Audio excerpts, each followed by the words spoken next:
हमारे वंशजों को दर दर की ठोकर खाना पड़ रहा है।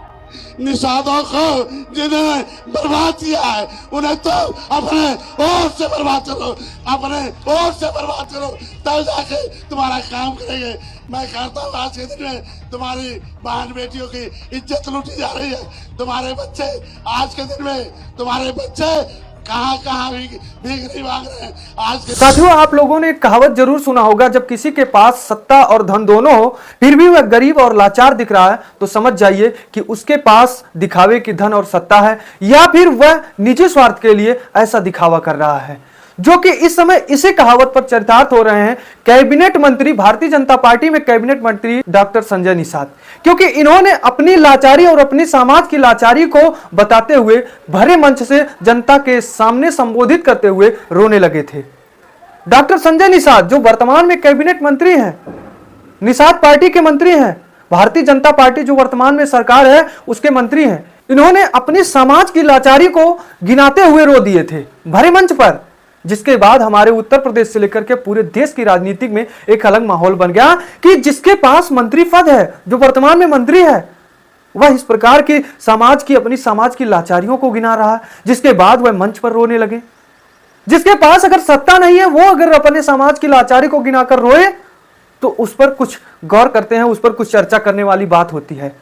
लेकिन जब जिसके पास मंत्री पद है वो सत्ता में है फिर भी वह लाचारियां गिना रहा है तो समझ जाइए या फिर वह दिखावे का मंत्री पद पर है या फिर वह निजी स्वार्थ के लिए रो रहा है, ऐसा कर रहा है। जो संजय निषाद आज चर्चार्थ हो रहे हैं, जो संजय निषाद आज भरी मंच से रो दिए हैं। लेकिन उससे पहले साथियों आप इस वीडियो को देखिए। हमारे वंशजों को दर दर की ठोकर खाना पड़ रहा है। निषादों को जिन्हें बर्बाद किया है उन्हें तो अपने ओर से बर्बाद करो, अपने ओर से बर्बाद करो, तब जाके तुम्हारा काम करेंगे।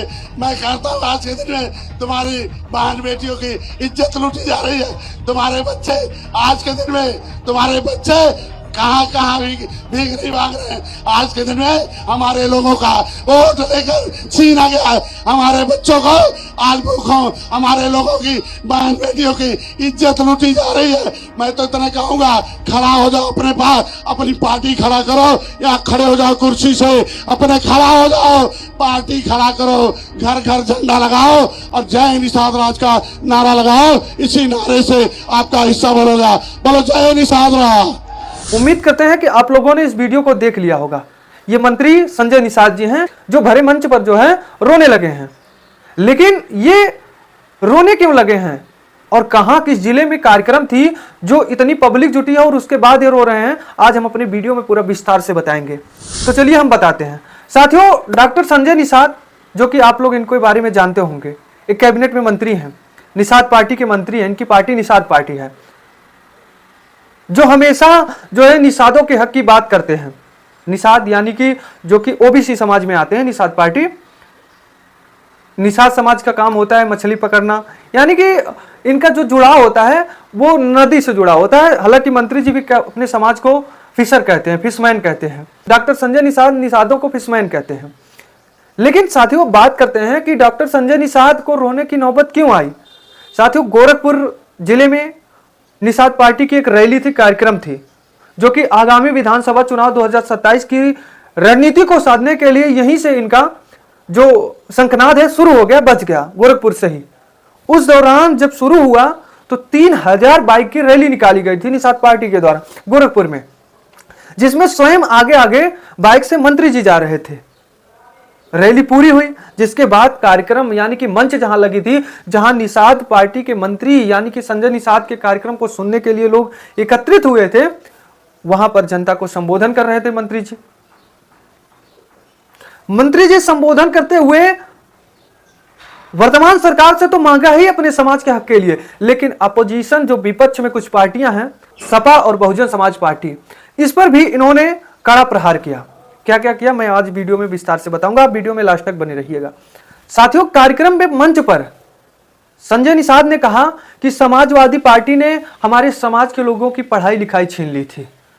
बसपा यानी कि बहुजन समाज पार्टी ने हमारी रोजी रोटी की, हमारे समाज के रोजी रोटी को छीन लिया था, जो कि हमें इसको वापस लाना है।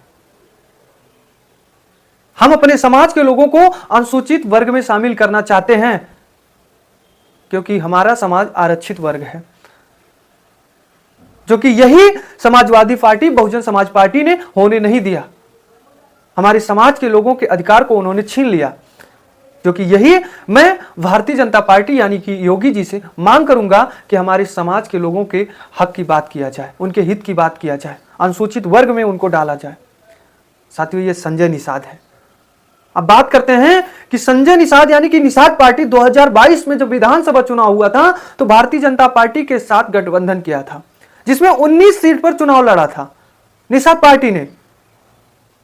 जीत की मैं बात करूं तो 9 सीट निषाद पार्टी ने जीता था, अपने पाले में लाया था, जिसमें से 6 निषाद पार्टी के सिंबल भोजन भरी थाली से लड़ा था, वहीं 3 भारतीय जनता पार्टी के सिंबल कमल पे लड़ा था। यानी कि 9 सीट निषाद पार्टी ने 2022 के विधानसभा में जीता था। वहीं वोट परसेंटेज की मैं बात करूं तो लगभग 5% वोट निषाद पार्टी के हैं हमारे उत्तर प्रदेश में। यही संजय निषाद पार्टी के हक की बात करने के लिए हमेशा तत्पर रहते हैं, उनके हक की बात करते हैं, क्योंकि बढ़ चढ़ के निषाद समाज के लोग ही निषाद पार्टी को वोट करते हैं। जिसके बाद से ही भारतीय जनता पार्टी को 2022 के विधानसभा में यह लगा था कि निषाद समाज जो पूर्वोत्तर में है वो कहीं ना कहीं ज्यादा है। वैसे अगर बात करें 403 विधानसभा में तो लगभग 80 विधानसभा ऐसा है जहां पर 1 लाख से ज्यादा निषाद समाज के वोटर हैं। उसी वोट को खेलने के लिए भारतीय जनता पार्टी ने 2022 के विधानसभा में निषाद पार्टी को अपने में गठबंधन कराया था, जो कि निषाद समाज के वोटरों ने बढ़ चढ़ के निषाद पार्टी को, भारतीय जनता पार्टी को वोट किया था। लेकिन अब 2022 में विधानसभा हुआ था, आज 2026 है, यानी कि 4 साल से ज्यादा का वक्त हो गया है। आगामी विधानसभा 27 का महज 1 साल से कम का वक्त और बचा हुआ है। लेकिन अभी भी डॉक्टर संजय निषाद अपने समाज के हित की बात कर रहे हैं कि हमारे समाज में अभी भी हमारे समाज के लोग अपने हक और अधिकार को नहीं पा पाए हैं। उनकी जो जो आवश्यकताएं हैं निषाद समाज के लोगों की, वो अभी तक निषाद समाज के लोग नहीं पाए हैं।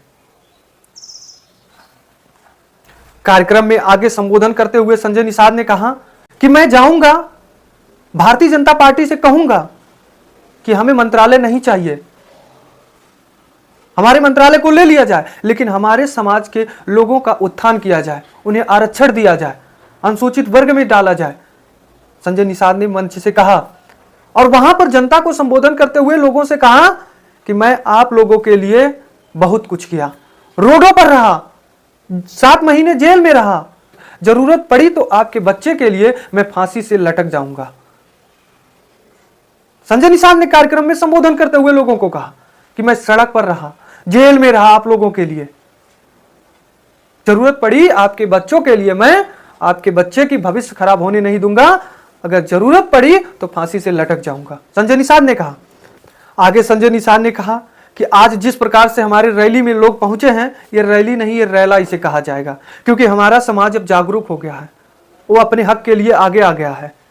हक की लड़ाई अंतिम तक लड़ेगा जब तक उसको अपनी हक मिल नहीं जाएगी। फिर आगे कहा कि हमारा समाज ही देश को आजाद कराने के लिए बहुत ही महत्वपूर्ण भूमिका निभाया था, इसलिए हमारे समाज के बच्चों को पढ़ाया जाए। ज्यादातर हमारे समाज के बच्चे अभी भी पढ़ नहीं पा रहे हैं, क्योंकि उनके सामने पैसा एक सबसे बड़ी रुकावट बन रही है, आर्थिक स्थिति उनकी रुकावट बन रही है। इसलिए मैं सरकार से मांग करूंगा कि हमारे समाज के लोगों के बच्चों को पढ़ने के लिए एक व्यवस्था किया जाए, जो कि यही व्यवस्थाएं, यही योजनाएं हमारे समाज की जो जो होनी चाहिए थी, वह समाजवादी पार्टी और बहुजन समाज पार्टी ने छीन लिया था। लेकिन हम भारतीय जनता पार्टी से यही वापस मंगाएंगे। अब साथियों, बात करते हैं कि संजय निषाद को रोने की नौबत क्यों आ गई थी भरे मंच पे। जब कार्यक्रम में जनता को संबोधन कर रहे थे तो उस दौरान इनको रोने की नौबत क्यों आई। दरअसल साथियों, डॉक्टर संजय निषाद ने सबसे बड़ी पॉइंट वहां पर आरक्षण को लेकर कहा था कि आज लेदरमैन अनुसूचित में आते हैं, वाशरमैन अनुसूचित में आते हैं, यानी कि एससी में आते हैं, लेकिन वही फिशरमैन एससी में क्यों नहीं आते हैं। यानी कि फिशरमैन का मतलब निषाद वर्ग के लोग, इनको भी एससी में आना चाहिए, आरक्षित होनी चाहिए। आगे संजय निषाद ने कहा कि आगामी 22 मई को जब जनगणना वाले लोग आएंगे तो वहां पर हमारे निषाद वर्ग के लोगों को सजग होना है, सतर्क होना है, जागरूक होकर के अपने नाम को एससी में डलवाना है। और संजय निषाद ने आगे कहा कि आप लोग जाकर के अपने गांव में लक्ष्मण रेखा को खींच दीजिए। लक्ष्मण रेखा को खींच करके यह कहिएगा कि अगर कोई आता है तो उससे यह कहिएगा कि आप जाइए डॉक्टर संजय निषाद से परमिशन लेकर के आइए, तब आप गांव में घुस पाएंगे। अगर परमिशन आप नहीं लेकर आते हैं तो आपको गांव से भगा दिया जाएगा। संजय निषाद ने कहा भरे मंच से कार्यक्रम में कि अगर जो संजय निषाद से अनुमति लेकर नहीं आते हैं आप उनको गांव से भगा दीजिएगा, क्योंकि वह आपके बच्चों के अधिकार को खा लेंगे छीन करके। हम उस अधिकार को खाने नहीं देंगे, आपके बच्चों को दिलाएंगे। इस पर ज्यादातर जागरूक महिलाओं को होना चाहिए। महिलाएं बढ़ चढ़ के आगे आए, अपने बच्चे के हक को बचाएं। जिसके बाद संजय निषाद फपक फपक कर उसी मंच पे रोने लगे थे। उनका रोता हुआ वीडियो आज सोशल मीडिया पे वायरल होने लगा। लोग तरह तरह की प्रतिक्रिया दे रहे हैं कि एक मंत्री रो रहे हैं।